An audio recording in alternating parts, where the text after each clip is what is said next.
굿 아이디어가 정책을 만듭니다. 저출산 고령화 굿 아이디어 공모전. 저는 오늘 행사 진행을 맡은 강석일입니다. 만나서 반갑습니다. 네, 지금 속속들이 페이스북 라이브로 입장을 해주고 계시고요. 네, 댓글도 계속해서 남겨주고 계시네요. 오늘 진행에 대해서 궁금한 점들도 굉장히 많으실 것 같고요. 그리고 여러분들의 의견들도 최대한 많이 남겨주시면 저희가 꼼꼼히 기록해 두었다가 계속해서 정책에 반영을 하도록 하겠습니다. 동네에 아이 울음소리를 듣기 어려운 시대, 그리고 지하철을 탔을 때 노약자석에 앉는 사람들의 연령이 점점 올라가는 모습들, 이런 모습들을 보면서 여러분들은 어떤 생각을 하고 계신가요? 아이가 태어나지 않는다, 그리고 사람들의 나이가 점점 많아져 가고 있다, 언젠가는 대한민국 땅에 사람이 아예 없어질 수도 있다라는 그런 불운한 징조까지도 얘기를 하고 있습니다. 저희 저출산 고령화 정책의 컨트롤 타워죠. 저출산 고령사회위원회가 지난 5월 8일부터 24일까지 보름간 진행했던 저출산 고령화 굿 아이디어 정책 공모전에 참여한 4,612분, 무려 4,612분이 참여해 주신 가운데 1차 심사로 뽑힌 우수 제안자 6분의 발표를 듣고 오늘 최종 순위를 가리는 자리입니다. 스튜디오에 자리해 주신 6분의 우수 제안자분들이 아이디어를 발표해 주시면요, 오늘 함께 해주실 국민심사위원분들 100분이 함께 심사를 거쳐서 최종 순위를 가리게 됩니다. 오늘 행사는 위원회 페이스북 라이브로 생중계되고 있습니다. 네, 코로나19 상황으로 오늘 함께 자리를 하지는 못했습니다. 온라인에서 뜨거운 관심과 성원 보내주시고 계신 저희 국민심사위원분들이 함께 자리해주고 계십니다. 우리 심사위원분들께서는 댓글에 내가 심사위원이다 이런 식으로 댓글도 계속해서 남겨주시면 좋겠고요. 그리고 심사위원이 아닌 분들도 댓글로 이 아이디어는 정말 좋다, 저건 나도 생각해봤던 이야기다, 이런 식으로 남겨주시면 우리 심사위원분들이 대표해서 점수를 책정하는 데 있어서 큰 도움이 될 거라고 생각이 듭니다. 국민심사위원분들께서는 저출산 고령화 굿 아이디어 정책 공모에 참여해 주신 제안자분들이기도 합니다. 더 좋은 정책에 대한 관심으로 심사위원 참여를 신청해 주신 분들 중에서 100분을 선정했고요. 오늘 최종 순위는 정말 오로지 국민심사위원분들만의 심사로 결정이 될 예정입니다. 혹여라도 동점자가 발생할 시에는 이미 실행을 하고 계신지의 여부, 그리고 기본 계획의 적절성을 평가해서 동점자 중 순위 안으로 들어오실 수 있는 분을 결정하게 됩니다. 꼼꼼하게 살펴주시고요. 그리고 날카로운 질문도 계속해서 부탁드리겠습니다. 여러분들의 참여로 만들어지는 정책, 바로 그 시작을 오늘 함께 하신다고 생각해 주시면 되겠습니다. 저출산 고령화 굿 아이디어 정책 공모전, 오늘 온라인 아이디어 마켓까지 진행하고 있는 저출산 고령사회위원회, 어떤 곳인지 궁금하실 수 있을 것 같습니다. 이곳은 어떤 일들을 하는지, 그리고 어떤 문제들을 다루고 있는지 짧은 영상을 통해서 함께 알아보시도록 하겠습니다. 영상 함께 보시겠습니다.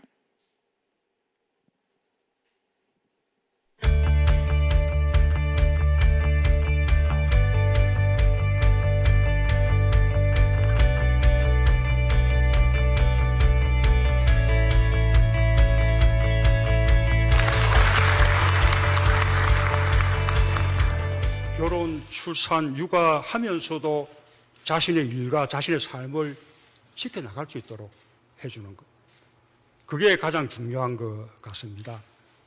일을 해나가면서 또는 하던 일을 계속하면서, 그리고 자신의 삶을, 가치를 지켜나가면서 결혼하고 아이 낳고 아이를 키울 수 있는 그런 사회 환경을 만들어내는 것, 이것이 근본적인 저출산 고령사회의 대책이라고 생각합니다.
구축들이 많더라고요. 부장!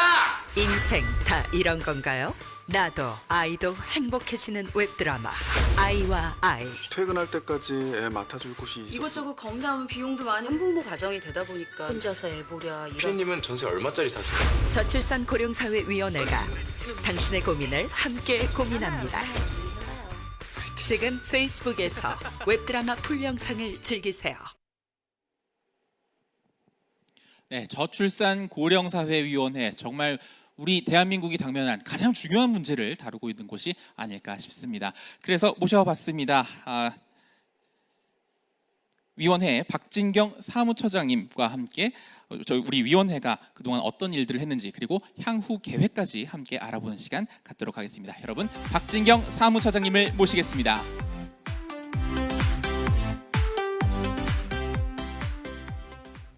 예, 안녕하세요. 이름이 어렵죠. 저출산 고령사회위원회 사무처장 박진경입니다. 코로나19로 거리두기로 지친 주말 오후에 이렇게 온라인을 통해 많은 분들이 참여하고 주셔서 무척 반갑고 고맙습니다.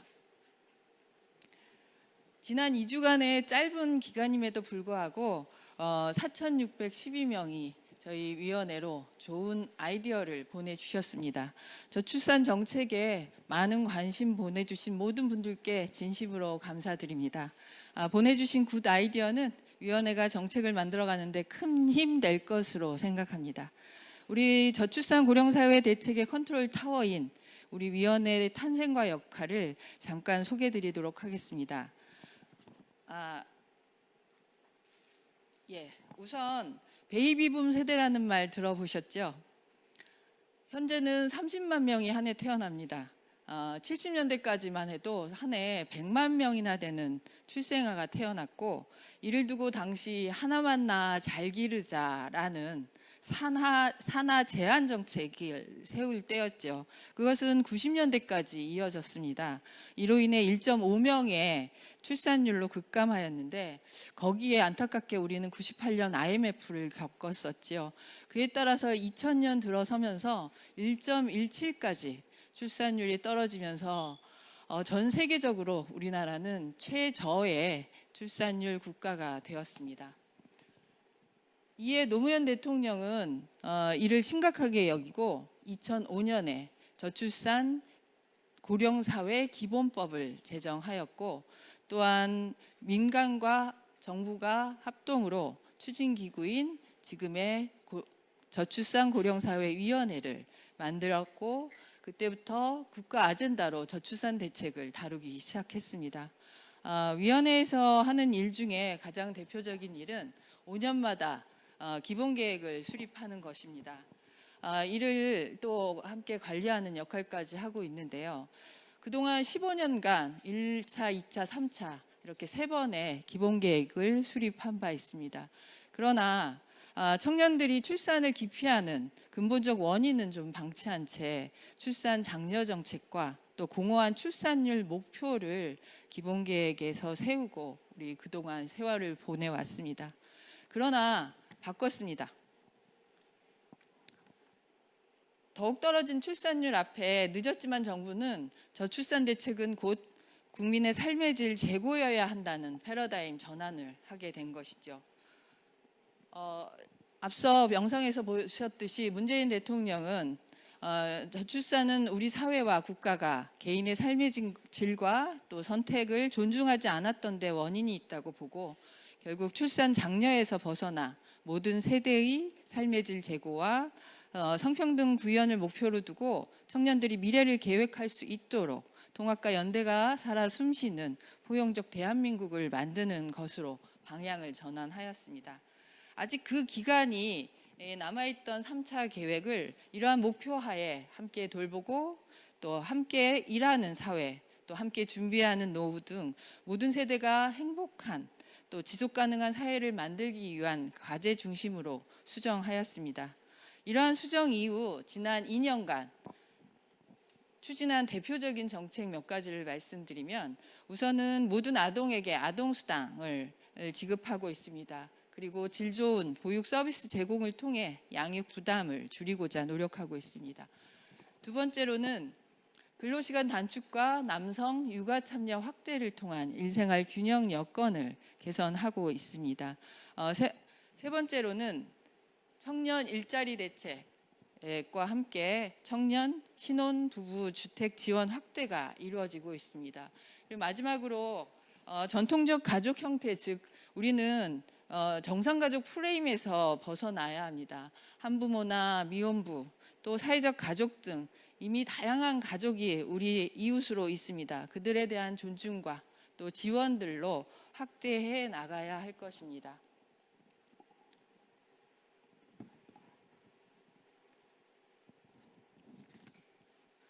그러나 제도나 정책이 이제 시작에 불과하고 또 매우 더디게 확대되고 있다 보니 자녀가 있는 가정도 여전히 힘겹게 아동 돌봄을 이어나가고 있고요. 또 가정과 직장의 불평등한 환경이 개선되고 있지 않아서 여성들은 일과 출산의 선택의 기로에서 여전히 놓여 있고요. 특히 2030 청년들은 국가를 믿고 자신의 미래에 자녀를 함께 계획해보는 것을 세우지 못하고 있는 상황입니다. 이제 이러한 현실을 좀 반영하여 새롭게 21년부터 시작할 제4차 기본계획을 오늘 국민의 굿 아이디어로 체감도 높고 실효성 있는 내용으로 채워보고자 합니다. 4,612명의 뜨거운 참여로 모아진 이 소중한 아이디어와 함께 특히 오늘을 뽑아질 굿 아이디어를 발판 삼아 힘 팍 받고 저희 위원회 과감히 4차 기본계획 만들어 보겠습니다. 온라인 심사에 참여해 주신 100명의 심사단과 그리고 계속 이렇게 의견 주고 계신 많은 참석자들 정말 감사드리고 향후에도 위원회와 저출산 대책에 많은 관심 부탁드립니다. 감사합니다. 네, 함께 이야기 나눠주신 박진경 사무처장님 감사합니다. 네, 저출산 고령사회위원회 정말 많은 일들을 함께 하고 있는 위원회입니다. 그리고 오늘 함께 나눌 이번 공모 그리고 바로 올해 발표될 저출산 고령사회 제4차 기본계획을 위한 국민 의견 수렴의 첫걸음이었다고 합니다. 그만큼 더더욱 여러분들의 아이디어 그리고 오늘 함께 해주시는 분들의 심사가 무엇보다도 중요한 근간이 되지 않을까라고 생각이 듭니다. 자, 그럼 이제 오늘 함께 만나볼 6분의 주인공을 만나보면 어떨까 싶습니다. 총 4,216분 가운데서 선발이 된 6분입니다.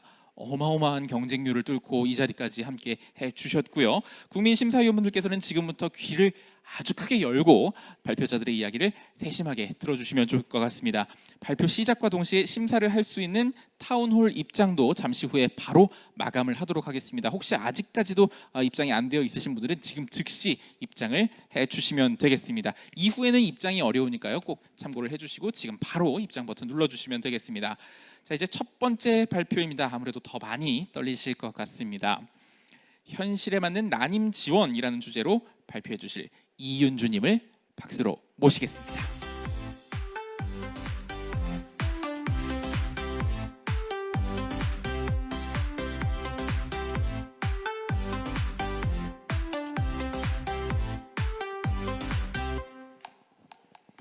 네, 이윤주님 자리해 주셨고요. 자, 이제 발표 준비되셨나요?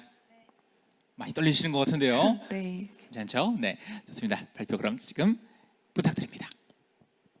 네, 안녕하십니까. 저는 출산을 장려할 수 있는 현실에 맞는 난임 지원 제도를 제안해 드리려고 왔습니다. 제가 이런 제안을 드리게 된 배경에 대해서 먼저 설명해 드리겠습니다. 과거에는 나이가 어릴 때 결혼을 하셔가지고 임신이 별일 아니었으나 지금 결혼 평균 연령은 굉장히 높아졌습니다. 그래서 많이들 자연 임신을 어려워해 난임병원을 많이 찾고 있습니다. 네이버 카페에 난임뿐만 아니라 난임이 아닌 여성분들의 임신을 하고 싶다는 글이 1분 단위로 올라오고 있습니다. 카페에서 말하길 인공수장 1차는 로또라고 합니다. 그만큼 되기 어려운 현실인데요. 이렇게 임신을 간절히 바라는 여성분들이 많이 있지만 현실은 냉혹하다는 사실과 제가 그 현실을 알리고 해결 방안을 제안해드리고자 이 자리에 왔습니다. 정부 지원이 있다고는 하나 현실과 맞지 않은 턱없이 부족한 금액이며 직장을 다니고 있는 여성분들의 한 달 6회 외출 또는 반차는 직장인 여성들에게는 임신은 너무 힘든 과정입니다. 이런 문제점 하나하나 해결 방안과 함께 제안해 보겠습니다. 첫 번째, 난임 신청 절차 과정의 복잡함입니다. 난임 신청을 하려면은 난임 병원에 가서 난임 진단을 받고 일주일 후에 진단서를 받고 보건소에 가서 직접 방문 제출을 해서 서류를 제출을 하고, 그리고 보건소에서 지원 통지서가 오면은 그걸 가지고 병원을 가서 인공수정 1차를 시작하도록 하게 되어 있습니다. 이렇게 한 달에 한 번씩 병원을 가야 되는데 직장인 여성들은 절대 쉽지 않거든요. 근데 이제 지금 코로나 때문에 우편 접수를 받고 있어요. 그래서 이제 코로나가 끝나도 온라인 접수나 우편 접수로 이런 제도를 변경되었으면 하는 게 제 제안입니다. 두 번째, 난임 지원금. 이런 정부 기준의 문제라고 생각인데요. 난임 지원금은 2인 기준 18만 237원 이하여야지만 지원이 가능한데요. 여기서 단 1원이라도 초과가 되면은 지원을 받을 수 없습니다. 그렇다면 이제 많은 부부들은 몇몇 맞벌이 부부들은 난임 지원을 받기 위해 생계를 포기해야 되는 경우도 있고, 그렇다면 이제 1원이라도 초과가 된다면 자비를 들여서 임신을 해야 된다는 그런 부부들이 이제 나라에서 지원이 된다고 해서 억지로 임신을 시도하는 부부들이 있겠냐는 말입니다. 그래서 이 난임 기준을 건강보험료가 아닌 난임 진단을 받은 부부로 완화해 주시거나 그 범위가 너무 높다 싶으시면은 1, 2회 정도는 지원을 해줬으면 하는 게 제 바람인데요. 다음번에서 제가 설명해 드리겠습니다. 인공수정에 드는 비용은 기본 30만 원입니다. 많게는 50만 원에서 60만 원 정도까지 나오기도 하는데요. 그렇게 되면은 30만 원 정도는 본인 자비로 해야 되는 경우고, 시험관 같은 경우는 100만 원에서 200만 원 정도까지 나온다는 거 알고 계셨나요? 여기서 나라의 지원은 110만 원입니다. 그러면 자비로 90만 원을 해서 자기가 시험관을 해서 임신을 해야 되는데, 이거는 저희 맞벌이 부부에겐 굉장히 많은 금액이 아닐까 싶습니다. 그래서 제가 제안을 드리는 것은 2회에서 3회 정도는 초기 비용은 지원을 해주셨으면 하는 바람입니다. 그러면 이제 금액 같은 경우로 임신을 시도 못하는 많은 난임 부부들에게는 희소식이 되지 않을까 싶습니다. 마지막으로 제가 직접 이제 직장인 난임 여성의 현실 개선에 대해서 말씀드리려고 합니다. 한 달 동안 임신을 시도하기 위해서 병원을 5번을 가야 되고, 한 번의 인공수정을 위해서 하루 정도의 휴가가 필요합니다. 시험관 같은 경우는 5번의 병원을 가야 되고 월 2회의 휴가가 필요합니다. 어느 회사에서 저 임신 준비 중이니 병원에 가겠다고 하면 갔다 오라고 하는 병원은 없습니다. 그래서 저는 이런 병원을 이제 난임 부부를 긍정적으로 지원해 주시거나 아니면 야간 진료가 가능한 퇴근하고 갈 수 있는 이런 병원을 지원해 주셨으면 하는 바람입니다. 여기 계신 분들 중에 한 달에 2번 쉴 수 있는 분이 계십니까? 이런 난임 부부의 지원이 조금 지원이 된다면 아마 적극적 출산을 기대해보지 않을까 싶습니다. 하루에도 몇 번씩 임신을 간절히 바라는 부부가 훨씬 더 많다는 것을 알아주셨으면 합니다. 감사합니다.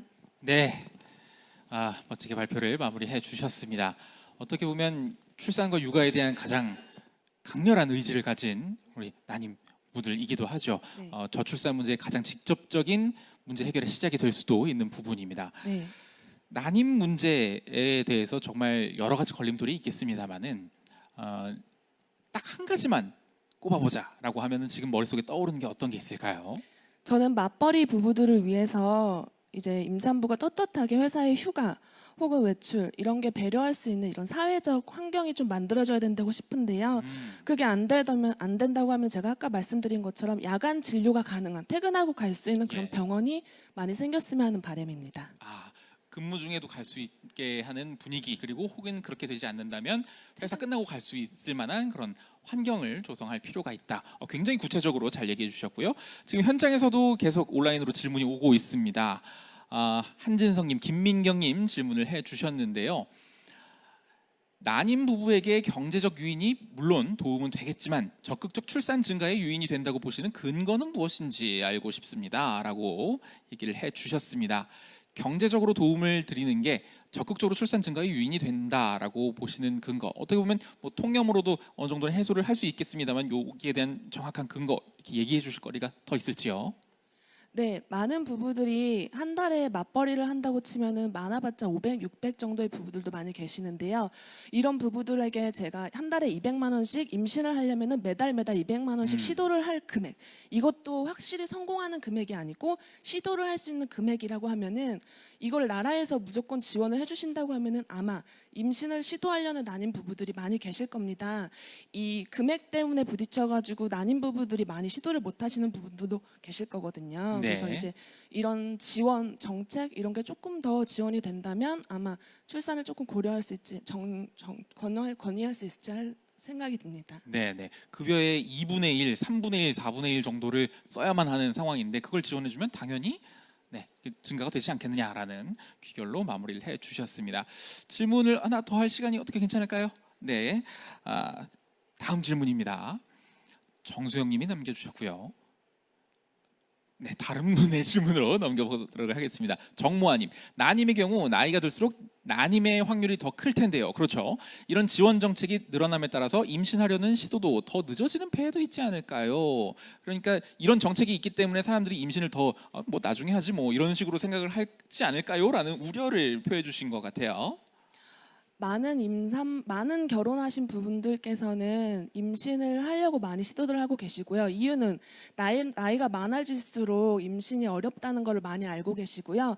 40대 분들 많이 병원에 오셔서 후회들 많이 하고 계시다고 제가 알고 있습니다. 조금 더 어릴 때 갈 걸 뭐 이런 생각들 많이 하신다고 하는데요. 이게 지원이 된다고 해서 나 45세 가져야지 이런 부부들은 많지 않을 거라고 생각이 듭니다. 그렇겠죠. 네. 네. 그래서 저는 네, 말씀하세요. 네. 그래서 이 지원을 해준다고 해서 늦게 아이를 갖는다는 거는 많이들 없을 거라고 생각이 듭니다. 네, 임신 출산 과정에서 또 산모의 건강이 또 굉장히 중요한 무엇보다도 중요한 포인트잖아요. 네, 맞습니다. 네, 그렇기 때문에 그런 경우는 뭐 잘 이렇게 우려가 되지는 않는다 이렇게 정리를 해주셨습니다. 발표 첫 번째로 해주셨는데 이제야 좀 긴장이 풀린 느낌입니다. 네, 다시 하라고 하면 더 잘할 수 있을 것 같죠. 하지만 기회는 아까 끝났다는 거. 네, 우리 이은주님 발표 함께 해주셨습니다. 네, 댓글로 박수 한번 부탁드릴게요. 고생하셨습니다. 감사합니다.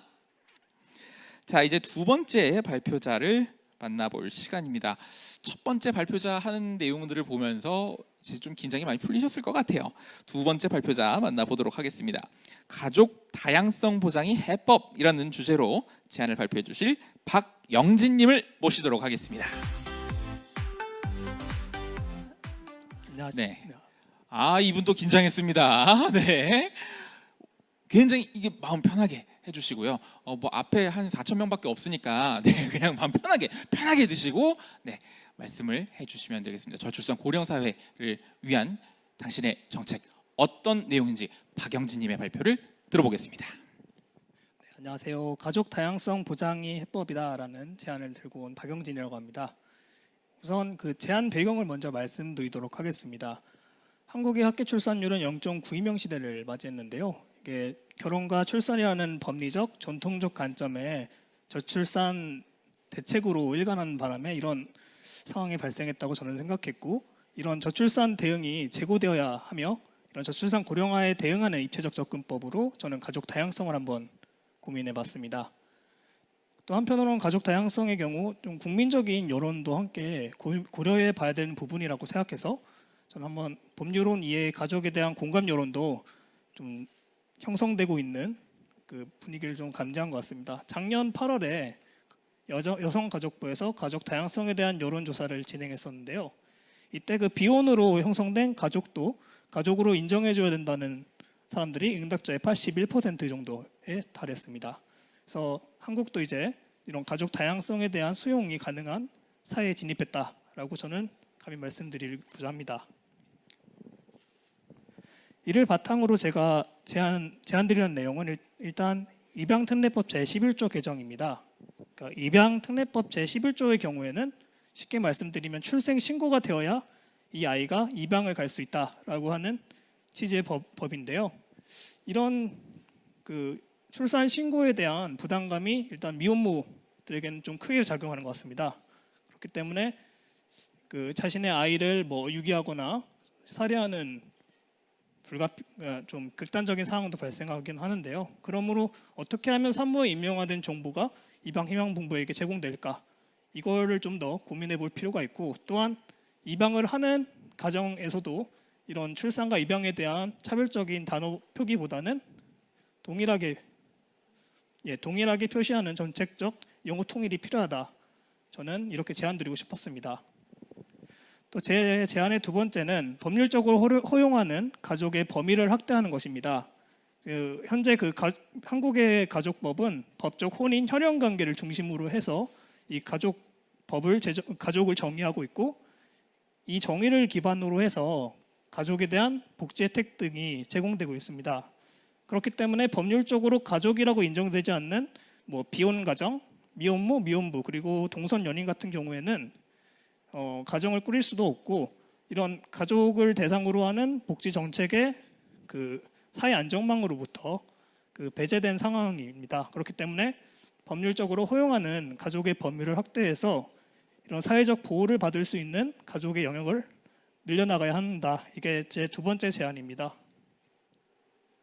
제 마지막 제안은 미혼모와 미혼부의 경제적 지원인데요. 현행법상 출산을 앞둔 미혼모에게 현금성으로 직접적인 지원은 70만 원 이하로 알려져 있습니다. 근데 모두가 아시다시피 이 70만 원으로 출산을 하고 육아를 감당하기에는 그 금액적인 한계가 너무 큰데요. 그러므로 출산 후 양육을 커버할 수 있는 규모의 직접적인 지원이 좀 상향 조정돼서 이루어져야 된다. 그리고 무엇보다 가장 중요한 건 이런 미혼모와 미혼부에 대한 부정적인 인식 개선인데요. 좀 국민 여러분들이 이런 미혼모와 미혼부를 좀 도덕적으로 비하하거나 경멸하기보다는 한 생명을 끝까지 책임지기로 결심한 사람으로 받아들여 주셨으면 하고, 그들의 책임감에 좀 더 주목해 주셨으면 합니다. 그리고 저의 이런 제안의 기대 효과로는요, 이런 가족의 다양성이 보장됨으로써 가족법상 보호받을 수 있고 각종 복지 혜택을 받을 수 있는 범위가 확대될 수 있기 때문에 영아의 유기 및 살해를 억제할 수 있어서 사회적 비용을 감소할 수 있을 것이라 기대하고 있습니다. 아시다시피 한국에서는 연간 100명에서 200명 사이의 영아가 생명을 꽃피기도 전에 죽거나 유기되는 현실에 직면해 있고요. 또 한편으로는 한국이 또 대표적인 고아 수출국으로 불명예스러운 타이틀을 가지고 있습니다. 이런 가족 다양성의 확대를 통해서 출산 및 양육에 있어서 국가가 끝까지 책임질 수 있다는 것을 좀 정책적으로 입증해 줄 수 있는 노력이 필요하고, 이게 실질적으로는 어떤 출산이든 국가가 끝까지 책임진다는 정책으로 저출산의 긍정적인 효과가 있을 것으로 기대합니다. 이상으로 저의 제안을 마무리하도록 하겠습니다. 네, 박영진님 발표를 함께 들어봤습니다. 뭔가 정말 뇌가 시원해지는 듯한 그런 느낌의 발표였습니다. 관점이 참 시선이 정말 독특한 시선으로, 혹은 새로운 시선으로 세상을 바라보는 느낌이 많이 들었고요. 해외에서는 그런 가족의 개념을 재해석하는 데 있어서 굉장히 많이 열려 있지 않습니까? 같이 살면 가족이지 이런 식으로 많이 생각을 하는데, 우리는 아직 그런 부분에서 좀 부족한 부분이 있지 않나, 이런 부분을 많이 짚어주셨던 것 같습니다. 얘기해 주신 내용 중에 미혼모 직접 지원도 물론 계속 잘 지원이 되어야 하겠지만은 미혼부에 대해서 지원을 해야 한다, 이런 내용들이 있었단 말이죠. 이 이야기는 사회적으로 아직까지 크게 이슈가 됐던 적은 없어서, 혹시 이 문제에 대해서 알고 계신 되게 디테일한 문제점이라던가 더 해주실 얘기들은 없으실지요? 사실 미혼모나 미혼부에 대한 사회적인 인식이 아직은 용인한다는 분위기임에도 불구하고 정확하게 잘 알려져 있는 부분도 없고, 사실은 드러난 부분에 비해서 드러나지 않은 부분도 더 많기 때문에 사실 어떤 디테일 부분을 말씀드려야 할지는 저도 당장 떠오르지는 않지만, 그럼에도 미혼모와 미혼부 문제에 있어서만큼은 미혼부들이 또 미혼모만큼이나 또 어려운 사회적 보호망 밖에 있다는 점을 제가 여러 언론이라든가 이런 매체를 보면서 꾸준히 확인한 바 있습니다. 네, 그리고 처음 1번으로 제안 주셨던 내용이 이제 법을 개정하는 내용이었잖아요. 정확하게 어떤 법이었죠? 입양특례법 제11조항입니다. 특례법 제11조. 그 조항으로 인해서 지금 어떤 문제점들이 많이 발생하고 있나요? 일각에서는 그렇다면 왜 이렇게 미혼모나 미혼부에 입양이라는 대책에 대한 고민을 해봐야 되는데 그걸 왜 하지 않느냐라는 일각에 대한 비판이 있었을 때, 좀 꾸준히 언급되는 부분도 이런 11조항 내용이거든요. 이런 아무래도 출생 신고를 한다는 게 네. 산모의 신상 정보를 공개를 전제로 하기 때문에 그죠. 예. 네. 이걸 꺼려하는 미혼모도 분명히 있고 음. 이게 물론 미혼모들이 끝까지 책임지는 경우도 있겠지만 이거를 좀 우려하는 사람들도 분명히 있을 거라고 저는 생각하고 있습니다. 예. 또 이제 저희 타운홀에 올라온 여러분들의 질문 한번 받아보도록 하겠습니다. 이런 내용들이 있습니다. 법률 외 혼인 등에 대한 지원금이 책정이 될 경우에 실제 혼인은 했는데 이런 지원금 수령을 위해서 혼인 신고를 미루는 등의 문제는 막을 수 있을까요? 그러니까 법적인 혼인 관계를 벗어나서 좀 그 제도 위에서 뭔가 이런 부정수급의 문제나 이런 것들이 발생하지는 않을까? 이런 것들을 막을 수 있을까요? 이런 질문들도 있습니다. 그러니까 사실 덮어놓고 이런 부정수급을 하려고 하는 제도는 사람들은 어디에나 다 있기 때문에 이거를 이런 법률 외 혼인에 대한 인정의 혼인 신고를 미루는 등의 문제 등으로 막을 수 있을 거냐 했을 때 저는 사실 완전하게 막을 수는 없다라고 조심스럽게 말씀드리고 싶고 네. 결국에는 끊임없이 시스템적인 개정을 통해서 이런 부정수급에 대한 문제를 해소해 나가야지 이게 뭐 이런 문제를 먼저 언급하고 이거를 억제한다 이런 예. 접근법으로는 이제 좀 한계가 있지 않나라고 네. 생각해 봅니다. 그러니까 제도가 필요한 원칙 그리고 거기에 따른 예외 이런 것들을 중심으로 케이스를 탄탄하게 만들어 가야지 뭐 부정수급이 우려된다고 해서 이런 제도 자체를 만들면 안 됩니다. 이런 식으로 접근하면 좀 어렵다라고 얘기를 해주신 것 같고요. 혹시 못다한 얘기 있습니까? 더 우리 국민심사위원들이 보고 있지 않습니까? 혹시 이 얘기 정말 하고 싶었는데 제가 한 말씀 드리고 싶은 네. 게 있다면 그 한쪽에서는 어떻게 하면 출산율을 올릴까 고민을 하고 수많은 비용과 시간을 토요합니다. 그럼에도 이렇게 효과를 못 보고 있는데 다른 한쪽에서는 너무도 쉽게 한 생명이 너무도 쉽게 버려지는 상황이 발생하고 있는데요. 저는 이런 낭비적 상황을 어떻게 극복할 수 있을까를 고민했고 이것이 그래도 좀 거대한 방향성이라고 한다면 가족 다양성을 일단 사회 전체가 용인하고 법리적으로 좀 보호해줄 수 있는 사회가 좀 현재 도래해야 되지 않을까라고 고민했었습니다. 네, 가족이란 개념을 재해석할 필요가 있다. 그리고 모든 아이는 모두의 아이다. 이런 내용을 중심으로 발표해 주셨습니다. 우리 박영진님 발표 진심으로 감사합니다. 고생하셨습니다. 감사합니다. 네, 이렇게 두 번째 발표까지 마무리해 봤습니다. 이제 세 번째 발표를 한번 만나보도록 하겠습니다. 오늘 발표는 총 6분께서 발표를 해 주실 거고요. 이제 세 번째 발표를 진행하도록 하겠습니다. 지금 채점 꼼꼼하게 하고 계시죠? 지금 네, 중간에 얼마든지 발표 내용 계속 바꿀 수 있으니까요. 하나 끝날 때마다 일단 채점을 해주시고 그리고 중간에 또 발표를 계속 바꿀 수가 있습니다. 최종 투표를 마감하기 전까지는 계속 바꾸실 수가 있으니까요. 들으시면서 본인의 느낌 그리고 본인의 판단을 계속해서 기록으로 남겨주시면 좋을 것 같습니다.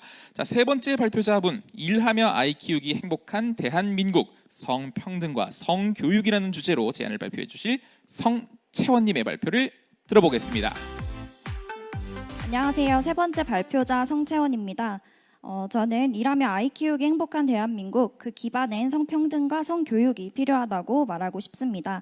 먼저 발표 진행 순서는 아이디어 제안 배경, 그 내용, 마지막으로 기대 효과 순으로 발표하겠습니다. 이 아이디어는 여성으로서 제가 느껴온 현실적인 문제의식에서 시작됐습니다. 사회 내 만연한 고용 불평등과 결혼 이후 여성에 대한 독방 육아와 경력 단절과 같은 성차별 문제는 하루 이틀 일이 아닙니다. 이와 같은 불평등한 사회는 결국 결혼과 출산에 대한 기피로 이어졌는데요. 그렇다면 성평등 사회가 전제되어야만 이를 기반으로 결혼이나 출산율 향상을 기대할 수 있으리라고 생각했습니다. 성평등 사회를 위한 아이디어 제안은 두 가지입니다. 첫 번째로 고용 관련 불평등 시정을 전담하는 감독 기관을 조직하는 것입니다. 이 기관은 정부 기관으로서 피해자가 고용 및 승진 등 노동 현장의 불평등 사례를 신고하면 해당 기관이 기업을 직접 조사할 수 있습니다. 차별 혐의가 포착되었을 때 피해자를 대리해서 기업을 상대로 소송을 거는 등 강력한 법적 제재를 할 수 있습니다. 이 아이디어는 미국의 고용기회평등위원회로부터 얻었고요. 해당 기관은 미국 연방 정부기관으로서 위와 같은 역할을 하고 있습니다.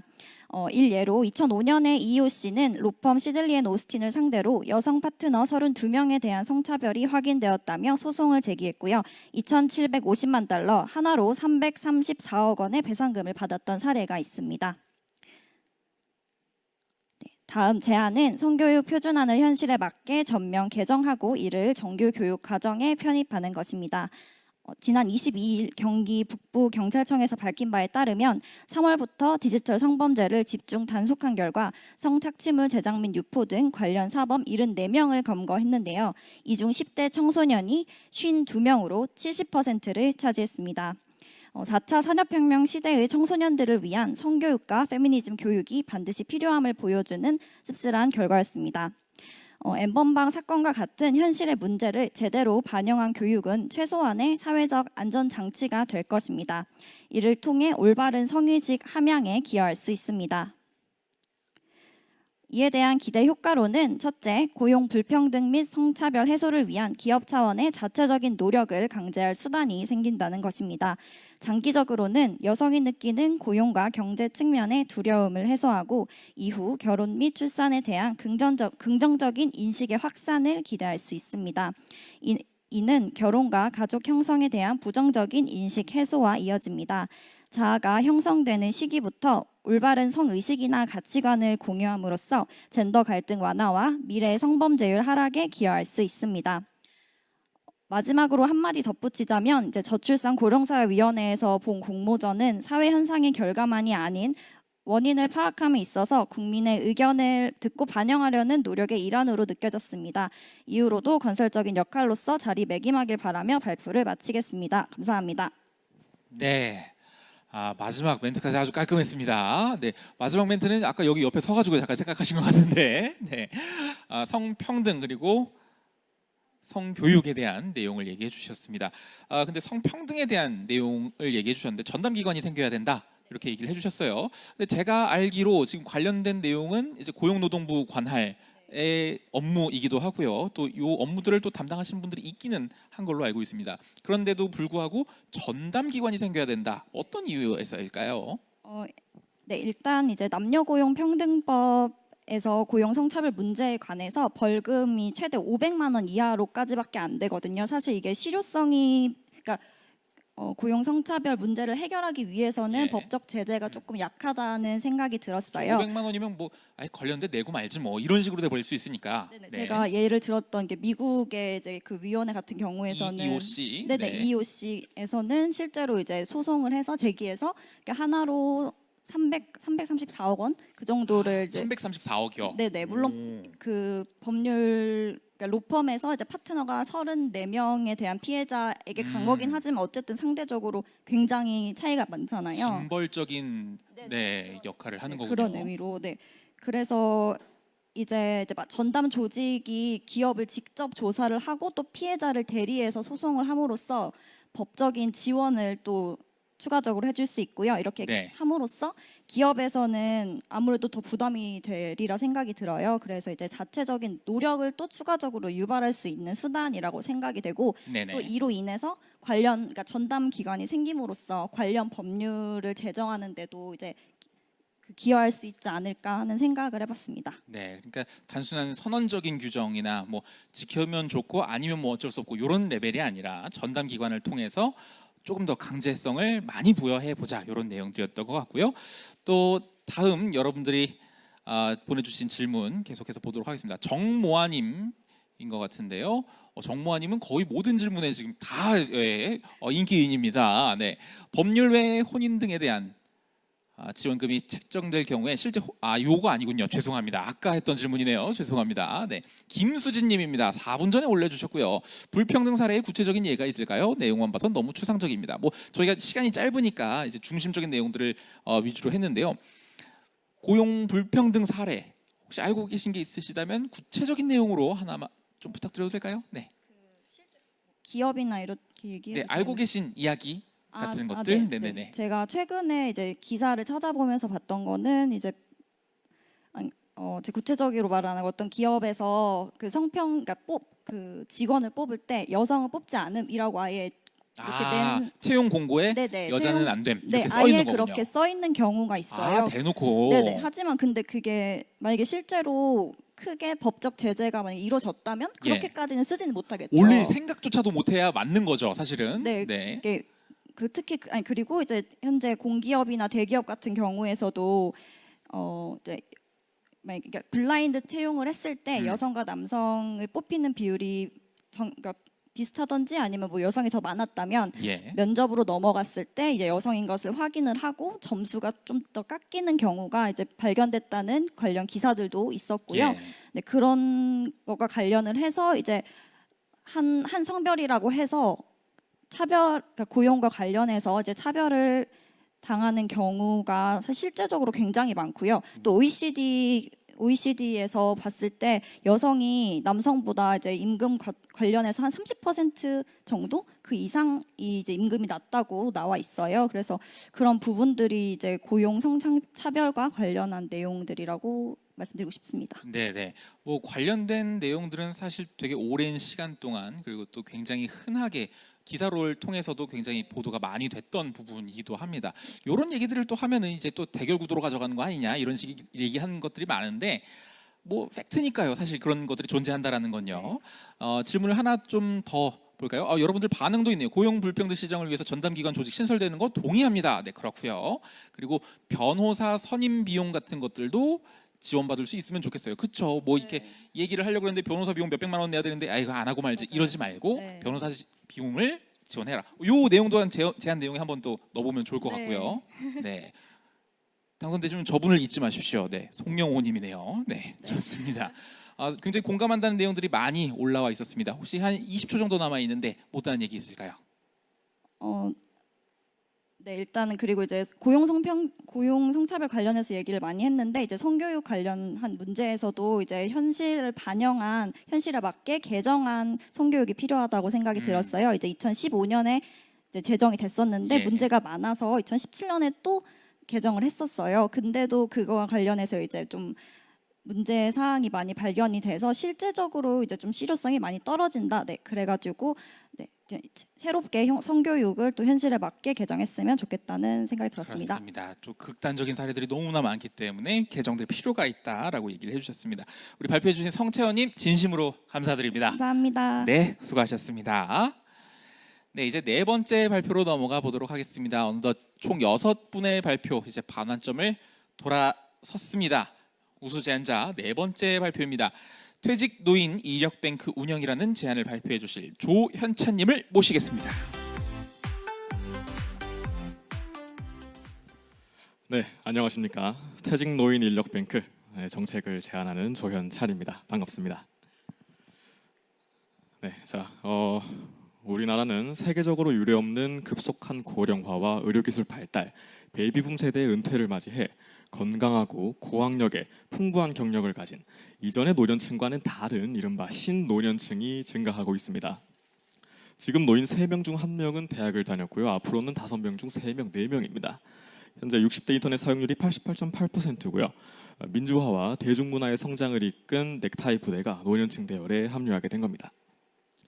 그러나 이들의 경제활동과 사회 참여에 대한 사회적 요구가 높은 반면 이에 대한 정책적 노력은 다소 구시대적입니다. 재작년 총 120만 명의 노인이 일자리를 찾았는데 공급된 일자리 수는 51만 개, 그 와중에 41만 개는 공익활동, 즉 봉사활동이었습니다. 수당은 27만 원이었고요. 이렇게 저질의 일자리, 부족한 일자리로 인해서 신노년층이 실질적인 노후소득을 보장받지 못하고 또 경력 단절을 문제를 겪는 건 어찌 보면 당연한 결과였습니다. 그렇다면 이 문제를 어떻게 해결할 수 있을까요? 앞으로의 노년층은 봉사활동이 아니라 양질의 일자리가 필요합니다. 마침 일할 사람을 찾는 곳이 있습니다. 육아휴직 사용하면 일은 누가 하냐? 대체 인력이 없어서 고민하는 우리 청년과 기업들입니다.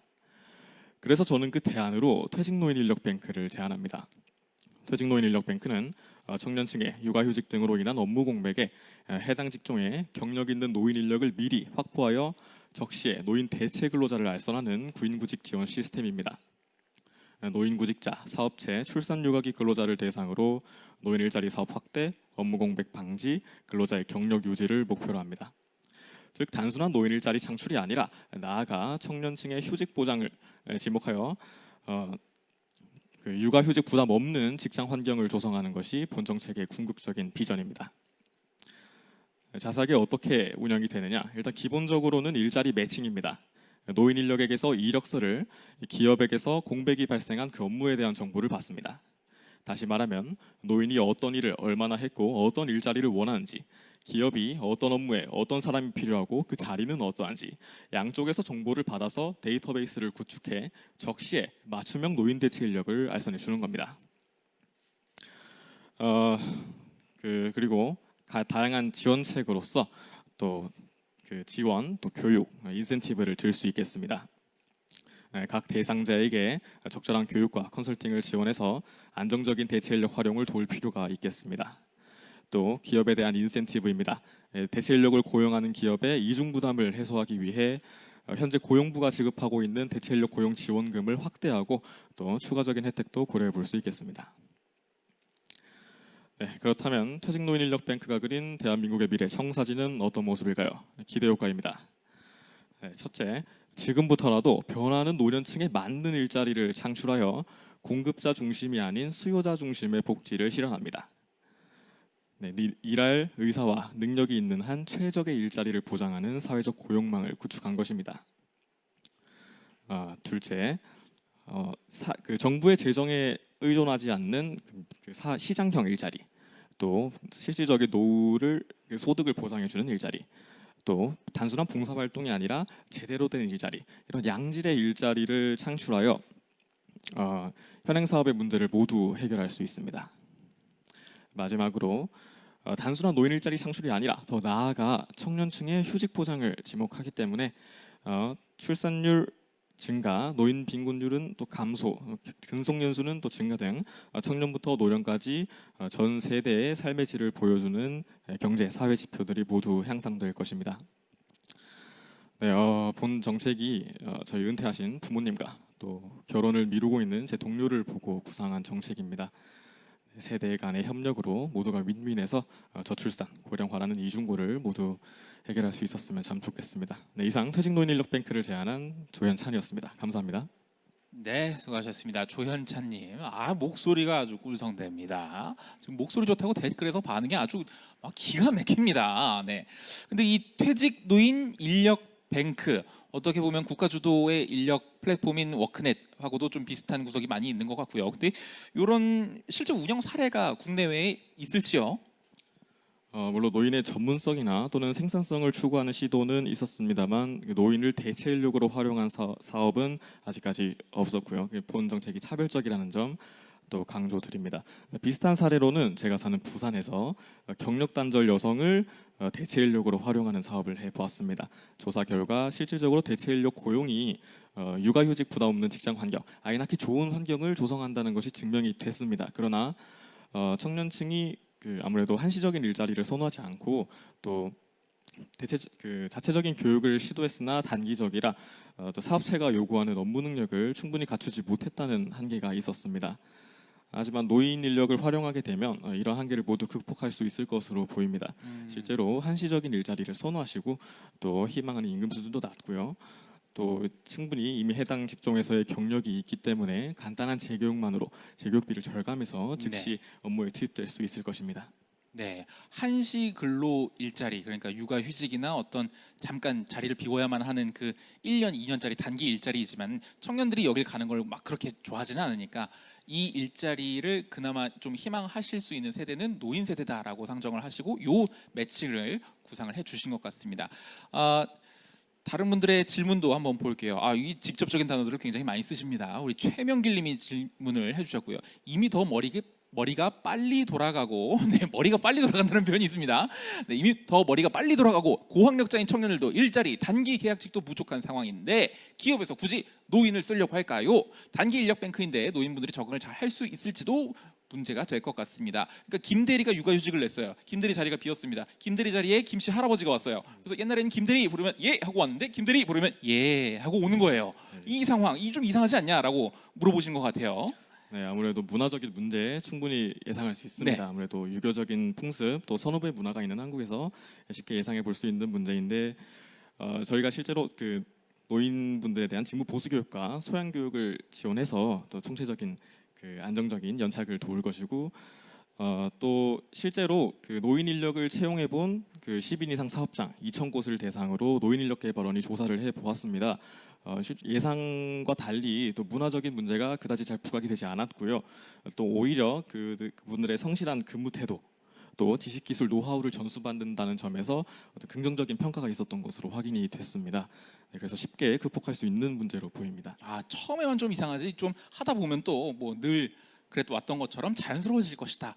그렇습니다. 문화 충격이란 건 뭐 또 처음에만 좀 그렇지 뭐 그렇죠. 네. 또 다른 질문들 하나가 더 있었죠. 단기 인력 뱅크인데 노인분들이 적응을 잘 할 수 있을까요? 그러니까 그 단기 인력 뱅크를 이용하는 노인분 입장에서는 1년씩 혹은 6개월씩 계속 다른 직장을 다녀야 되는 문제가 생길 수도 있죠. 이분들이 적응을 잘 할 수 있을까? 그러니까 어떻게 보면은 새로운 문화, 새로운 환경에 적응을 하기 어려운 세대인 건 맞는 얘기잖아요. 어떻게 이런 부분에 대해서도 또 준비하신 내용들이 있을까요? 제가 앞서 말씀드렸듯이 이제 노인분들이 한시적인 일자리를 청년층에 비해서 선호하십니다. 그래서 근로 조건에 대해서 지금도 노인분들이 좀 한시적인 일자리에 많이 나가 계신데 그 부분에 대해서 어떤 특별한 불만을 가지지 않고 오히려 네. 자발적으로 선택한 또 만족한 모습이 또 노인 실태 조사 2017년 조사에서 발견이 됐었습니다. 네네. 적응의 문제도 지금 충분히 가능할 거라고 생각을 네네. 하고요. 오히려 이 노인분들은 10년, 20년씩 더 다니셔야 됩니다라고 하면 오히려 더 부담스러우신 거군요. 네, 그렇군요. 이런 것들이 있었고요. 뭐 다른 문제들도 있긴 합니다만은 못다한 얘기들이 혹시 있으실까요? 그 중요한 얘기인데 이거 까먹었다라는 얘기 있을까요? 퇴직 노인 업체 선정 어떻게 해야 된다고 네, 이런 질문도 있었습니다. 네, 박승유님. 씨가 네. 질문해 주셨는데 물론 모든 업종에 노인 대체 인력이 효과적으로 정착될 것 같지는 않습니다. 물론 뭐 금융업 같이 뭐 트렌드가 중요한 업종에서는 노인 인력이 한계가 있겠죠. 그러나 뭐 교육, 또 사회복지, 또 공공 서비스 이쪽 분야에서는 노인 대체 인력이 실제로 강세를 보이고 있는 그 직능 단체의 사례가 있었습니다. 분명히 그런 분야가 많이 있습니다. 그래서 충분히 효과적으로 활용될 수 있다고 생각합니다. 네, 좋습니다. 뭐 업종 특성에 따라서 잘 배치를 하면 될 문제인 것 같고요. 네 번째 발표자 조현찬님의 이야기였습니다. 감사합니다. 네, 감사합니다. 네. 자, 이제 다섯 번째로 넘어가 보도록 하겠습니다. 이제 거의 마무리를 향해서 가고 있고요. 육아 돌봄 계층을 위한 차량 공유라는 주제로 제안을 발표해 주시겠습니다. 안성수님 모시겠습니다.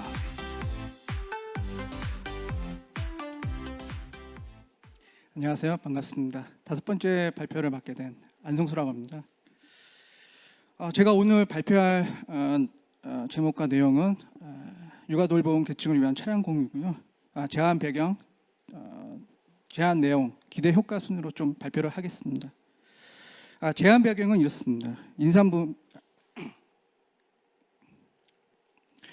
제안 배경은 이렇습니다. 임산부 및 육아 돌봄 계층의 이동권 제한, 복잡해진 교통환경 해당 계층의 요구사항을 만족시키기 위한 서비스 필요입니다. 임신, 출산과 육아에 필요한 병원, 돌봄센터, 유치원 등에 접근하는 공공교통 서비스 시스템에 대비한 선제적 대응 좀 미흡합니다. 여기서 마스라는 것은 쉽게 생각하시면 킥 전동 서비스로 생각하시면 되겠습니다. 이 자동차에 대한 관점의 변화입니다. 소유가 아닌 이동의 수단으로 바뀌었고요. 소유 경제에서 공유 경제로 지금 좀 변화된 시대입니다. 이 맥킨지에서 발표한 자료는 2017년도 미래 전망 보고서에서 나와 있는데요. 결정적으로 중점은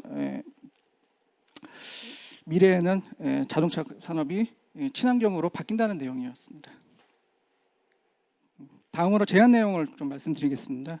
육아돌봄 계층 대상 차량 공유 플랫폼이라는 이름하에 목적은 이렇습니다. 임산부 및 육아돌봄 계층 0세에서 7세 미만이죠. 맞벌이 부부뿐만 아니라 미혼모부의 쾌적한 이동권 확보입니다. 시행 방법은 이렇습니다. 하나, 해당 계층 실태 전수 조사, 그 다음 공유 차량 서비스의 니즈 파악입니다. 그 다음에 전기 수도 자동차의 구매고요. 그 다음에 지자체의 등록입니다. 4. 웹을 이용한 차량 공유 시스템인데요. 가칭 로즈 베이비 무브 시스템입니다. 이 로즈라는 명칭은 스냅 로즈라고 해가지고 다른 나라에서도 이미 실행하고 있는 그런 명칭입니다. 5. 만족도 조사를 위한 신속 정확한 피드백 방향인데요. 예를 들면 우버나 그랩을 말씀드리겠습니다. 기대 효과라는 이렇습니다. 인사분비 육아 돌봄 계층, 취약한 계층에 대한 이동권 보장과 삶의 질 향상으로 육아 및 결혼에 대한 만족도 개선이 되겠습니다. 이상으로 발표를 좀 마치겠습니다. 네, 발표를 굉장히 빨리 맞춰 주셨습니다. 네. 조금 더 생각나는 대로 자유롭게 이제 시간을 더 활용을 하셔도 되긴 하겠는데요. 굉장히 공감 가는 내용이었고요. 감사합니다. 네, 차량 공유 서비스는 뭐 이미 많이 있기는 합니다만은 이제 임신 출산을 위한, 그러니까 미혼 모부를 위한 아주 특화된 차량 공유 서비스를 말씀하시는 거죠. 예. 네, 뭐 일반적으로 뭐 S땡, 뭐 G땡 이런 회사들의 차량 공유 서비스가 많긴 합니다만은 아이를 데리고 타야 하는 부모 입장에서는 카시트가 설치되어 있다던가 이런 특화된 내용들이 필요하다는 얘기를 해주신 것 같아요. 그렇죠? 네, 맞습니다. 약간 생각 안 했는데 지금 방금 알았다고 한 것 같고, 네. 근데 아무튼 그 세대 혹은 그 계층 그리고 그런 특성을 가진 사람들만의 특화된 차량 공유 서비스가 필요하다라고 얘기를 해주셨어요. 그런데 이게 아시겠지만 얼마 전에도 있었던 정말 큰 일이 있었죠. 택시 서비스의 이제 차량 공유 이런 얘기들이 나오면서 아주 난리 대난리가 났던 적이 있습니다. 기존에 있는 생태계를 해치지 않으면서도 가능한 일인가요? 먼저 타다에 대해서 좀 말씀을 드리자면은 네, 뭐 예. 업체 이름을 굳이 얘기는 안 하셔도 되는데요. 네, 네. 운송역의 수송법에 이제 조촉이 돼가지고 아마 그런 사태가 벌어진 것 같습니다. 아마 규제 샌드박스로 이번에 좀 야심차게 좀 그 국무조정실에서 이걸 실행하고 있는 거 알고 있는데요. 아마 과학기술정동부하고 같이 공동 협업으로 아마 이거는 좀 이번 국회에서 해결의 과제라고 좀 생각이 들고요. 그리고 타다가 왜 지금 소비자 만족도가 높은데도 불구하고 이렇게 없어지는 것에 대해서 좀 안타까운 심정인데요.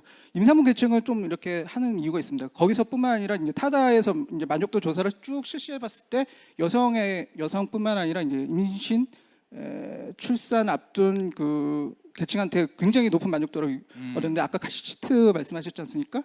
그뿐만 아니라 안전이라는 측면에서도 굉장히 우수한 평가를 받았던 걸로 제가 알고 있습니다. 그리고 또 우리나라 좀 택시의 특성상 좀 불편하게 하는 택시 드라이버 분들이 좀 계시다는 부분에서 이 문제가 좀 해소돼가지고 여성 계층에서 굉장히 많은 뭐라고 해야 되나 만족도로 지금까지 이제 해가지고 지금까지 계속 하였는데요. 좀 이거를 좀 범위를 좀 더 확장해서 한번 또 응용해봐가지고 조금 좀 사업성 있는 걸로 좀 발전시키고 하고자 좀 하겠습니다. 그러니까 교통 상황은 항상 위험성을 가지고 있기 때문에 이 상황에 대해서 예민하게 대응을 해야만 하는, 예를 들면 환자 혹은 장애인에 대한 솔루션은 이미 존재합니다만은 이 부분을 임신 출산을 앞둔 미혼 모부 뭐 이런 부분까지 넓혀서 만들면 좋겠다, 이런 얘기로 정리를 해주신 것 같고요.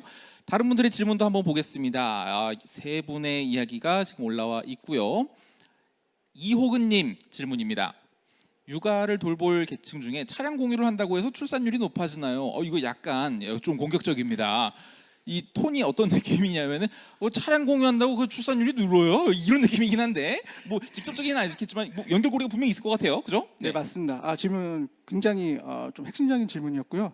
제가 하고 싶은 말은 좀 이렇습니다. 이거는 스마트 시티의 한 부분에 뿐만 아니라 글로벌 스탠다드의 좀 한 단변이라고 저는 생각이 들거든요. 출산율 제고에 대해서 좀 한번 생각해 볼 게 뭐냐면은 아는 지인이 제 친구입니다. 여성입니다. 운전 면허증이 있는데도 불구하고 차량 운전에 대해서 굉장히 공포감을 갖고 있었는데요. 그렇죠. 네. 예, 우리나라 좀 그 아이돌 센터 특성상 또 유치원 특성상 굉장히 좀 교통편이 불편한 데가 많이 있는 데가 있습니다. 예를 들면 이번에 강성현이 나오는 TV 드라마를 보면은 차를 저기다 세우고 난 다음에 걸어서 올라가는 그런 장면이 있었거든요. 그런 장면을 보면서 여자들이 과연 그 아이들을 육아 측면에서 봤을 때 불편한 건 분명히 있습니다. 그래서 차량 공유 시스템을 하면은 출산율이 높인다는 그런 연계성을 굳이 찾지는 못하겠지만은 어느 그 불편 해소에는 어느 정도 해소가 된다는 면에서 좀 말씀을 드리고 싶어요. 그리고 출산율 부분에 스마트 시티하고 좀 연결시켜서 할 수 있는 부분이 분명히 있습니다. 왜냐하면 마스라는 부분은 그 전체적인 교통 시스템을 완전히 바꾸는 혁신적인 부분이거든요. 그렇기 때문에 출산율은 당연히 또한 높여질 수 있다. 왜냐하면 도시 환경이 더 좋아지는 예. 의미가 담겨 있기 때문에 그렇습니다. 네. 예. 뭐 정책들이 직접적이고 1차적인 연결고리를 가진 것들도 있겠지만 이렇게 제반 환경들을 만드는 아주 선제적인 행정이 준비가 된다면은 출산율 상승에도 당연히 뭐 직접적이진 않더라도 당연히 영향을 미칠 수 있을 것 같고요. 또 다음 뭐 요건 의견입니다. 네. 타다와 같은 서비스를 고령화 요건 다른 네네네, 요 맞군요. 타다와 같은 서비스를 고령화, 은퇴를 하신 분들로 육아 돌봄 시스템을 만들면 어떨까 생각해 봅니다. 이 4번하고 5번을 합쳐버립니다, 저분이. 네. 굉장히 좋은 제안이십니다. 네. 예. 아까 그 노인분들 뭐 운전하시고 이제 그 타는 사람은 5번에 계신 분들이고요. 저 이거에 대해서 좀 이견을 말씀드리고 아까 그 노인뱅크가 돼 있는데 사실 빅데이터에 가장 가까운 거는 노인층입니다. 왜냐하면은 그 모든 정보가 다 알게끔 80년 동안, 60년 동안, 70년 동안 쌓인 게 축적돼 가지고 인적 자원으로 활용할 수 있는 거는 그 세대거든요. 저는 노인 인력을 활용하는 게 굉장히 좋은 방법이라고 좀 생각합니다. 시니어뿐만 아니라 뭐 주니어도 다 합쳐서. 네네. 그렇죠. 운전 가능 연령도 뭐 점점 계속 높아지고 있으니까 다 건강하시기도 하고요. 또 다른 질문은 없을까요? 네.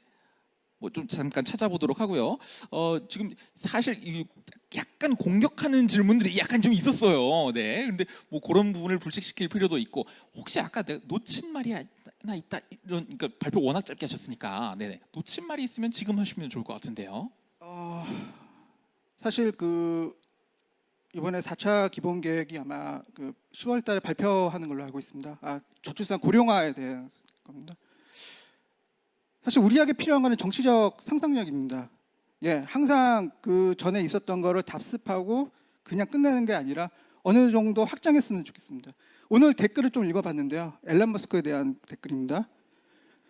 미국 백만장자는 우주 개발을 하는데 우리나라 백만장자는 부동산에 투자한다. 네. 과연 이런 시대를 맞이해가지고 진짜 좀 혁신적인 걸 좀 말씀드리고 싶은데요. 제가 담고 있는 거는 저출산뿐만 아니라 우리 도시의 환경과 안정과 또 편의성을 좀 제공하는 측면에서 좀 한 번쯤 우리가 짚어봐야 되지 않을까. 재고하고 좀 돌이켜보고 회고하고 그 다음에 이제 미래 전망을 좀 하는 방안으로 좀 제가 제안을 한 거죠. 그렇습니다. 우리가 했을 때 그 기본 계획 지금 로드맵에 나오는데요. 여러 계층을 지금 계속해서 이제 피드백을 받고 있다고 하지만은 진짜 현실적인 문제뿐만 아니라 거기에 좀 크리에이티브한 거, 과학이 좀 들어가 있으면은 더 좋은 저출산 방안이 더 마련해야 되지 않을까라는 측면에서 제가 말씀드렸습니다. 네, 상상력이 필요하다라는 얘기를 해주셨습니다. 5번째 발표자 안성수님 감사합니다. 고생하셨습니다. 네, 이제 6번째 발표자를 소개할 차례인데요. 사실 뭐 방금 말씀해주셨던 것처럼 국민의 상상력을 모으는 시간이 아닐까 싶습니다. 무려 4,212분, 16분이었나요? 네, 정말 많은 정책들을 제안해 주셨고요. 그 중에 6분을 꼽아서 이 자리에 모시게 됐습니다. 그 상상력이라는 부분, 오늘만큼은 정말 나래를 펼쳐야 하지 않을까라는 생각이 들고요. 거기에 대해서도 여러분들의 의견 계속해서 남겨주시면 감사하겠습니다. 자, 마지막 6번째 발표자분은 조금 특별하게 준비를 해봤습니다. 발표자분께서 어린 아이를 키우시는 어머니입니다. 그래서 코로나19 상황도 있고 해서 또 외부의 외출을 지금 좀 삼가는 것이 또 좋잖아요. 그래서 녹화된 영상으로 오늘 이 자리에 함께 해주시게 됐습니다. 소개해드리겠습니다. 육아휴직 후에 차별은 NO라는 주제로 제안을 발표해 주실 강지선님을 소개해드리겠습니다.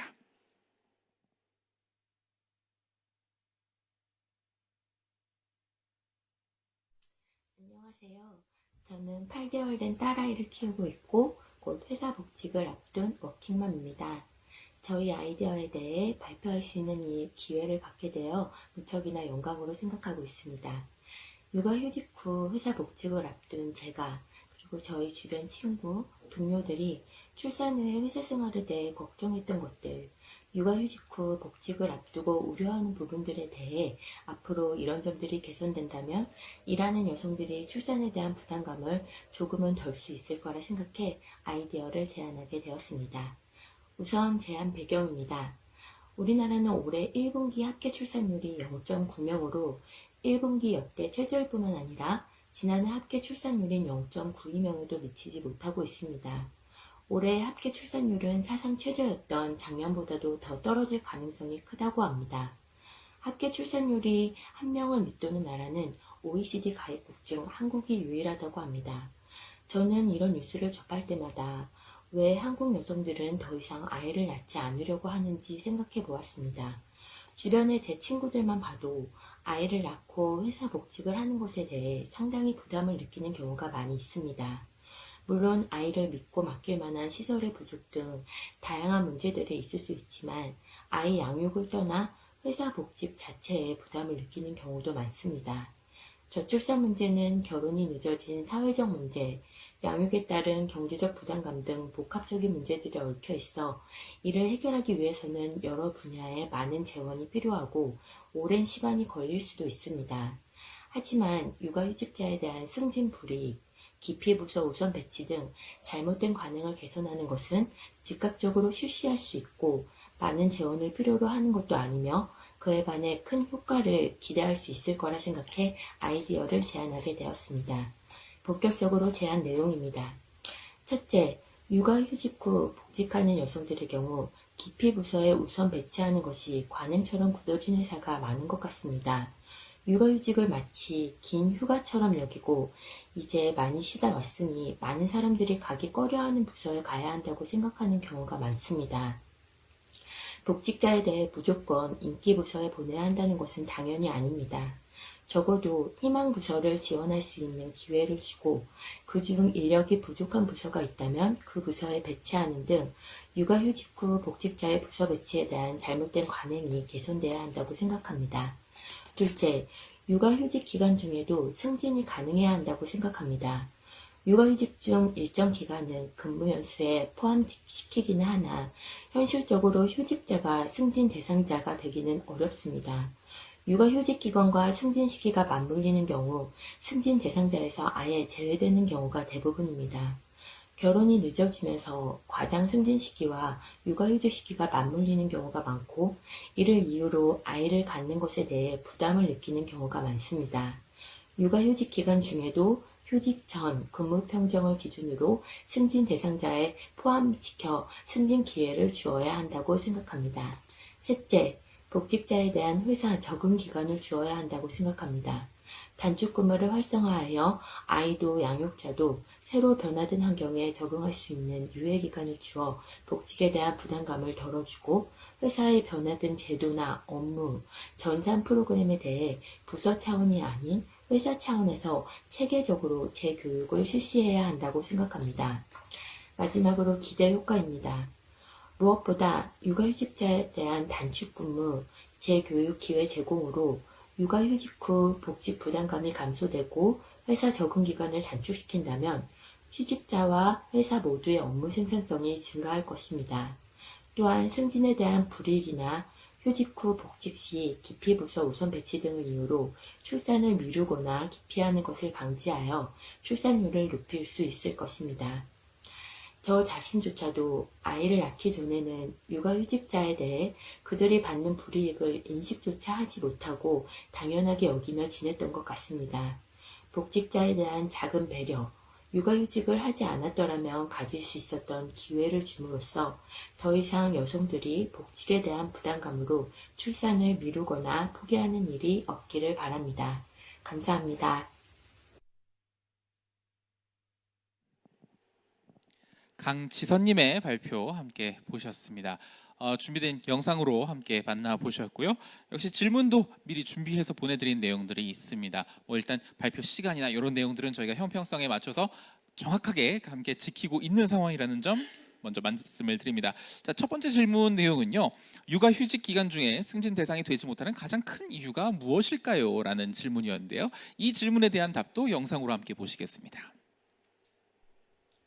승진 기준 중 가장 중요한 근무 성적에 있어서 휴직자는 지금 현재 일을 하고 있지 않기 때문에 어떤 성적을 기준으로 평가할지 애매한 부분이 있고 이런 제도적인 부분보다 가장 중요한 것은 당연히 현재 회사에 출근해서 일을 하고 있는 사람이 승진을 해야지 출근조차 하고 있지 않은 사람을 승진시키기는 어렵다는 선입견이 가장 큰 이유라고 생각합니다. 또 육아휴직 기간뿐만 아니라 육아휴직 후 복직했을 때 단축 근무를 할 경우 인사고과를 잘 주지 않는 것이 관행이기 때문에 승진 대상자에 포함되기 어려운 것이 현실입니다. 네, 질문이 하나 더 준비가 되어 있습니다. 기피 부서에 배치하는 관행이 있죠. 기피 부서 배치를 하는 관행을 없애기 위해서 또 어떤 정책들이 필요할지 강지선님 의견은 어떨지요? 기본적으로 육아휴직자들이 휴직을 하지 않았더라면 가질 수 있는 기회를 제공해줘야 한다는 인식을 갖는 것이 중요하다고 생각합니다.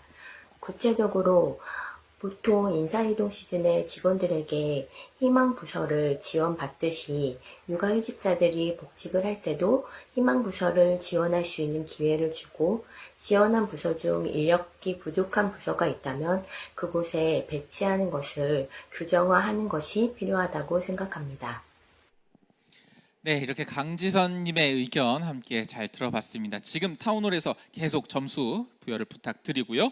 자, 이렇게 우수 제안자 6분의 발표가 종료가 됐습니다. 무려 4,216분, 4,212분이었나요? 자꾸 헷갈리네요. 네, 정말 그 많은 의견들 중에서 고르고 골라 오늘 이 자리까지 함께 하게 된 의견들인 만큼 굉장히 탄탄하고 또 많은 고민들이 있었던 이야기들을 함께 볼 수가 있었습니다. 아직 아이디어별로 채점 투표 못하신 국민심사위원분들께서는 지금 빠르게 심사에 참여를 해주시고요. 저희 중간 집계 결과를 보고 최종 집계 결과를 보기 전까지 모두 마무리를 해주셔야만 합니다. 그리고 심사 채점을 해주시는 데 있어서 중간에 몇 번은 빠뜨리고 채점을 하신다면은 채점해 주신 모든 내용이 반영되지 않는다는 점도 꼭 양지를 해 주시고요. 모든 팀 6개 팀에 6번씩 다 점수를 부여해 주셔야 하겠습니다. 점수가 보라색으로 바뀌면 점수가 부여된 상태니까요. 지금 잘 체크를 하셨는지 다시 한번 확인을 부탁드리겠습니다. 잠시 후 최종 투표 종료 전까지는 계속해서 점수 변경이 가능합니다. 가급적 빠르게 마무리를 해주시고요. 저희가 마무리를 하고 내용을 집계해 보도록 하겠습니다. 최종 투표 전에 현재까지 투표된 중간 집계 점수를 공유 드리겠습니다. 이 내용이 아직 결론이 난 건 아니고요. 6번 발표자가 이제 나온 지 얼마 안 됐기 때문에 최종까지는 아직도 시간이 남아 있습니다. 지금 바로 마무리를 해주시고요. 먼저 중간 집계 결과 먼저 보도록 하겠습니다. 네, 중간 집계 결과입니다. 현재로서는 발표 4번과 1번이 지금 강세를 보이고 있고요. 그리고 다른 제안들도 역시나 계속해서 따라오고 있습니다. 6번 같은 경우에도 뭐 이제 채점을 시작한 지 얼마 안 됐으니까요. 네, 여러분들의 의견은 어떨지 궁금합니다. 뭐 발표 1번부터 6번까지 순차적으로 들으면서 본인의 기준이 약간씩 변할 수도 있겠고요. 그리고 또 내가 미처 몰랐던 사안들에 대해서 새롭게 알게 되면서 또 많은 점수를 부여를 하실 수도 있겠습니다. 이제 바로 점수 채점을 마무리하도록 하겠습니다. 카운트 후에는 더 이상 점수를 부여하실 수가 없게 됩니다. 카운트를 10까지 거꾸로 세면서 최종 투표 모두 마무리하도록 하겠습니다. 카운트다운 지금부터 시작합니다. 9, 8, 7, 5, 4, 3, 2, 1 투표를 종료합니다. 네, 투표를 종료합니다. 네, 국민심사위원단의 투표가 모두 종료가 됐고요. 저희가 집계를 하는 동안에 오늘 함께 발표 나눠주신 5분과 이야기를 함께 나눠보도록 하겠습니다. 다들 얼굴을 보면은 이제야 긴장이 풀렸어요. 그죠? 이제야 뭔가 좀 할만한데 싶은 표정으로 계십니다. 우리 첫 번째 발표해 주셨던 우리 이윤주님 맞으시죠? 네. 막상 듣고 나니까 저 사람 발표는 정말 대단하다. 와, 이거 내가 안 나왔으면 저 사람이 1등이었겠는데 라는 발표가 혹시 있었을까요? 저 긴장돼가지고 안 들었구나. 너무 해가지고 제가 떨려가지고 얘기를 잘 못 들었습니다. 근데 본인이 발표 1번이었는데 그 뒤에 있는 내용을 안 들은 건 그냥 딴짓한 거 아니에요? 네. 아니고요. 네. 그래서 잘 기억이 나지 않는다. 네. 알겠습니다. 오늘 발표하신 내용 뭐 좀 속 후련하게 다 얘기를 하신 것 같나요? 아니요, 떨려가지고 얘기를 많이 못 드려가지고 제가 난임 부부를 대변해가지고 좀 많이 말씀을 드렸어야 됐는데 그 부분이 조금 부족한 것 같아서 다음에 또 좋은 기회가 있으면 대변해가지고 많은 이야기를 나누고 싶습니다. 네, 근데 오늘 발표 굉장히 잘 해주셨던 것 같고요. 다음에 또 기회가 있으면 또 선발돼 갖고 올 수 있는 기회가 언제 있을지 모르잖아요. 근데 오늘 정말 발표 잘 해주셨던 것 같고요. 저는 그렇게 봤습니다. 좋은 결과 있기를 기대해 보고요. 네, 잠시만요. 네네네. 이분이 유독 5분 중에 제일 떨었던 분입니다. 네, 리허설 할 때 거의 손이 네. 근데 뭐 떨리는 자리인 건 맞습니다. 혹시 오늘 뭐 얘기하셨던 것 중에 좀 아쉽거나 뭐 이런 부분은 없을까요? 사실 좀 구체적인 정책을 말씀드려야 되는 자리임에도 불구하고 약간 방향성에만 국한된 의견을 제시한 것 같아서 좀 안타깝다고 생각합니다. 네, 그렇습니다. 네, 멋쩍게 웃고 계시는데 뭐 5분이라는 시간이 사실 뭘 얘기하기에 그렇게 긴 시간은 아니었는데, 네, 그리고 또 중요하고 또 어려운 주제들을 얘기하셨는데 굉장히 잘 해주셨던 걸로 전 기억을 하고 있습니다. 아까 중간 투표 결과 보고 잠깐 뭐 실망을 하시거나 그런 건 아니죠? 예, 실망은 아니고요. 여기 오신 분들이 다 저보다 더 좋은 제안을 해주신 것도 있고 아무래도 다른 분들에게 더 많은 공감을 살 수 있는 주제랑 그 정책 아이디어를 가지고 오셨기 때문에 굳이 뭐 아쉽다거나 이런 건 없습니다. 겸양의 표현이 또 아주 네 그렇습니다. 함께 해주셔서 감사하고요. 네, 또 다음 분입니다. 뭐 같은 질문입니다만은 다른 아이디어들 오늘 처음 보신 거잖아요, 그죠? 들어보니까 와 이거 정말 대단한데 싶었던 거 혹시 하나 있으실까요? 네, 저는 첫 번째로 발표해주셨던 부분에 대해서 좀 현실적으로 실제 경험하셨던 부분에서 이제 불편함이나 어려웠던 부분을 정책에 반영하고자 이제 여기에 신청을 하셨고 실제적으로 6명에도 뽑히셨잖아요. 그래서 제일 인상 깊게 봤습니다. 네, 우리 오늘 이 행사가 대통령 직속 저출산 고령사회위원회입니다. 이게 조직명을 참 줄이면 좋겠는데 네. 우리 저출산 고령사회위원회에서 이런 일들 그리고 국민들의 의견을 굉장히 상세하게 받아서 진행을 하고 있습니다. 이런 것들을 좀 잘 해결해 줬으면 좋겠습니다라고 바라는 점 하나만 더 얘기해 보자면 뭐가 있을까요? 제가 했던 제안 말고 다른 네. 제안으로요. 일단 제가 했던 제안 말고 다른 거로는 제가 저출산 쪽으로 말씀을 드려서 이제 고령화 시대에 맞춰서 이제 좀 더 맞는, 그러니까 노인분들은 사실 이제 무슨 60세나 65세 이쯤에서부터 노인이라는 말을 하는 게 이제 좀 문제가 된다. 왜냐하면 그분들도 뭐 오히려 시골에 가면 청년이란 말을 듣는다 이런 얘기도 있잖아요. 그래서 확실히 고령화 시대가 진행이 되는 만큼 이제 좀 현실이 반영이 돼서 이제 새로운 정책들이나 아이디어가 나왔으면 좋겠습니다. 네, 이제 고령 사회에 대한 내용도 함께 제안을 해주셨고요. 감사합니다. 다음이 좀 인터뷰하기 굉장히 좋은 사람이에요. 네, 꿀성대가 나왔습니다. 네, 꿀성대 제안자분. 지금 제안 내용들이 굉장히 호평을 많이 받고 있는 상황입니다. 굉장히 기쁘죠? 네, 제가 1등할 줄 알았습니다. 야, 지금 저 표 떨어지는 소리가 막 지금 네, 저 취소해달라고 지금 댓글 엄청 올라오고 있어요. 네, 우리 요 내용들, 그러니까 퇴직 노인에 대한 정책을 제안해 주셨는데 아무리 봐도 아직 퇴직할 나이는 아니시긴 것 같은데 이런 아이디어를 제안하게 된 어떤 개인적인 동기나 이런 것들이 있으실까요? 정말 제 현실에 맞닿아 있는 문제입니다. 제 부모님이 지금 현재 방황을 하고 계시고 또 제가 다녔던 초등학교 교장 선생님이 지금 제가 살고 있는 아파트에 경비원을 하고 계십니다. 와, 신기하다. 네, 그렇군요. 그러니까 앞에 있던 전문성하고는 전혀 상관이 없는 경비 업무를 하고 계시는 상황이군요. 그러니까 우리 제안자분께서 얘기를 해주셨던 것처럼 특기를 살려서 기간제 교사를 가신다던가 이런 것들을 또 가능하게 하면 너무 좋을 것 같다 이런 얘기이신 거잖아요. 그렇습니다. 지금 우리 댓글 반응을 같이 보면서 얘기하면 좋을 것 같은데 지금 집계가 아직 좀 많이 남아 있는 상황이죠. 네, 그렇습니다. 네, 쳐다도 안 보네요. 그렇습니다. 그러면 이제 지금 듣고 계시는 우리 국민 여러분들을 위해서 꿀성대 목소리로 잘 자요 한번 네, 어떠실지. 근데 목소리 좋다는 얘기 진짜 많이 들으시죠? 평소에도 좀 자주 듣는 편입니다.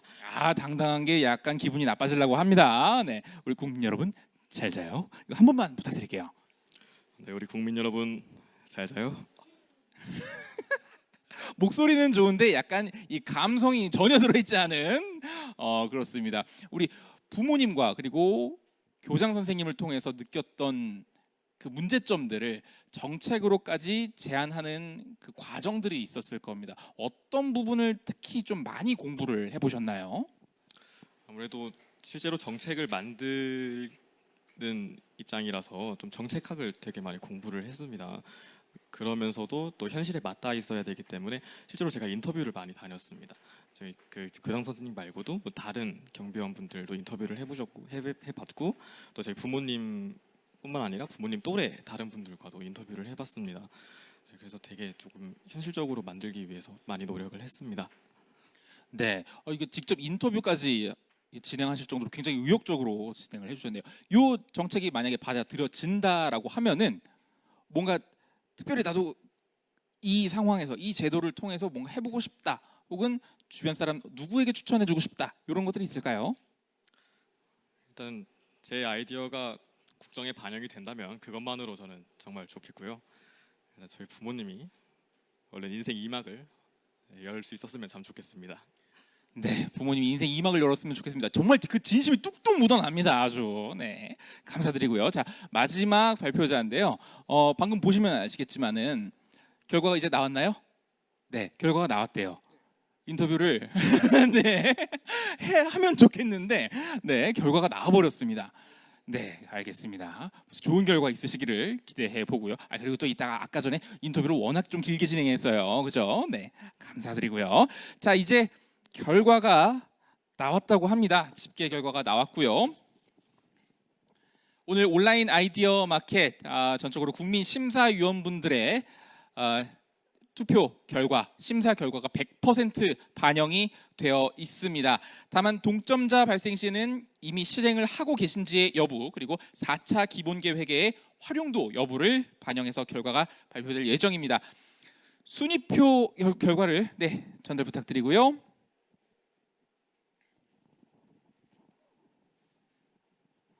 네, 투표 결과를 먼저 보여드린 후에 1, 2, 3등이 화면에 바로 현출이 될 겁니다. 먼저 최종 결과 발표 부탁드리고요. 네, 그렇게 해서 1, 2, 3등 어떤 분들입니까? 네, 1등은 강지선님, 육아휴직 후 차별은 노. 그리고 2등은 이윤주, 조현찬님, 그리고 3등에 성채원, 박영진, 그리고 안성수님이 자리를 하시게 됐습니다. 네, 모두 6분 모두 정말 꼼꼼한, 그리고 자신의 삶이 묻어나 있는 그런 정책 제안들이었고요. 이거 어느 것 하나도 덜 중요하다 할 수 없을 만큼 중요한 이야기들을 제시해 준 분들이었습니다. 다만 저희가 또 이제 마지막에 등수를 나눠야 되니까 굳이 놓기는 했습니다만은 6개 제안 모두 국민들의 제안으로, 그리고 정부에까지 전달될 수 있는 아주 중요한 자료가 될 거라고 생각을 합니다. 그 영광스러운 자리가, 그리고 그 뜻깊은 자리가 이 자리에서 만들어지지 않았나 싶습니다. 그건 그렇고 일단은 시상을 해야겠죠. 그렇죠? 네, 진행하도록 하겠습니다. 자, 오늘 제안해주신 국민의 대표 수상자 분들입니다. 시상을 위해서 박진경 사무처장님 다시 한번 모시도록 하고요. 네, 먼저 3등상 먼저 시상을 하도록 하겠습니다. 세 번째로 발표해 주셨던 성채원님 앞쪽으로 자리해 주시고요. 네, 일하며 아이 키우기 행복한 대한민국 아이디어를 제안해 주셨습니다. 성채원님 온라인 아이디어 마켓 3등을 수상하였으므로 이 상패를 수여합니다. 2020년 5월 31일 저출산 고령사회위원회 축하드립니다. 네, 성채원님과 함께 취해 주시고요. 30만 원의 상금이 부상으로 함께 지급이 되겠습니다. 네, 축하드리고요. 자, 다음 발표자 발표 두 번째로 해주셨던 박영진 님입니다. 자리해 주시고요. 네, 가족 다양성 보장이 해법이다 라고 얘기해 주셨습니다. 네, 시상하겠습니다. 온라인 아이디어 마켓 3등을 수상하였기에 이 상패를 수여합니다. 이한행원 같습니다. 축하드립니다.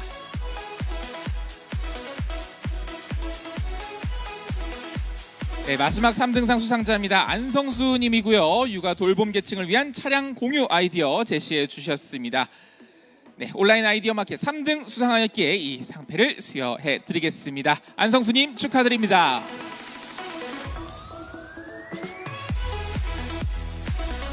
네, 다음으로 2등상 발표 진행하겠습니다. 이윤주님 먼저 자리해 주시고요. 현실에 맞는 난임 지원, 참 많은 공감을 얻었던 아이디어였습니다. 이윤주님 축하드립니다.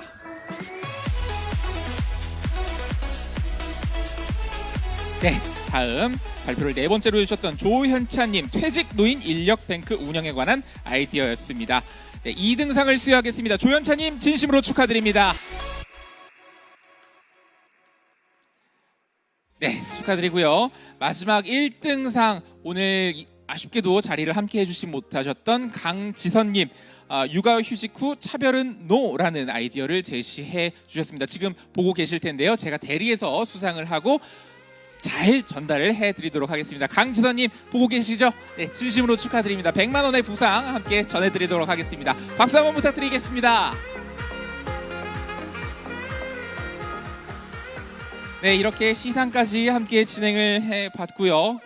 뽑히지 않은 아이디어들도 저희가 모두 잘 갈무리해 두고 국민의 목소리를 잘 담아 정책을 만드는 데 큰 도움이 될 수 있는 자료라고 생각합니다. 이렇게 온라인 아이디어 마켓 모두 마무리가 되었고요. 페이스북 라이브로 신청해 주신 여러분, 그리고 함께해 주신 국민심사위원단 여러분, 그리고 무엇보다도 제안에 처음부터 끝까지 함께해 주신 모든 국민 여러분께 진심으로 감사의 말씀을 드립니다. 앞으로도 저출산 고령사회위원회 많은 관심과 사랑을 부탁드리겠습니다. 오늘 행사 여기서 모두 마무리하도록 하겠습니다. 함께해 주신 여러분 진심으로 감사합니다.